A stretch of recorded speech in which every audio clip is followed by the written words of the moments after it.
सचिव पंकजा मुंडे यांना बीड लोकसभेची उमेदवारी घोषित झाल्यानंतर त्या बीड जिल्हा दौऱ्यावर सुद्धा निघालेल्या आहेत। आज त्यांच्या जिल्ह्याचा तिसरा दिवस आहे। या ठिकाणी आज परळी या ठिकाणी येणार आहेत। परळीमध्ये आल्यानंतर त्या गोपीनाथ गडावरती आगमन होणार आहे। लोकनेते गोपीनाथराव मुंडे यांचे समाधीस्थळ आहे आणि या ठिकाणी जे आहे ते गावकऱ्यांच्या वतीने ग्रामस्थांच्या वतीने जे आहे ते त्यांच्या स्वागतासाठी जे भव्य तयारी या ठिकाणी करताना दिसून येत आहेत। आणि JCBचे या ठिकाणी जे आहे ते उभारण्यात आलेले आहेत आणि JCBच्या माध्यमातून जे आहे ते पंकजा मुंडेवरती पुष्पवृष्टी करण्यात येणार आहे।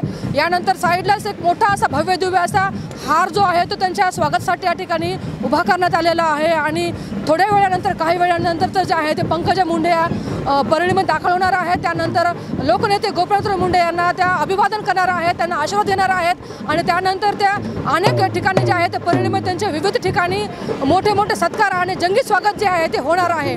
तर त्यानिमित्ताने पंकजा मुंडे आता काही वेळानंतरच या ठिकाणी येणार आहेत। त्यासाठी जे आहे ते विविध प्रकारचे ढोल ताशे या ठिकाणी पंकजा मुंडेच्या स्वागतासाठी या ठिकाणी सज्ज झाले दिसून येत आहेत। JCBमध्ये फुलांचे जे आहे ते फुलं ठेवण्यात येणार आहेत आणि आल्यानंतर जे आहे ते भव्य असं पंकजा मुंडेंचं या ठिकाणी त्यांच्या नगरीमध्ये भव्य दिवस स्वागत करण्यात येणार आहे। कॅमेरा पर्सन संजीव रायसह सुकेश नायकवाडे, टाइम्स नाऊ मराठी, बीड।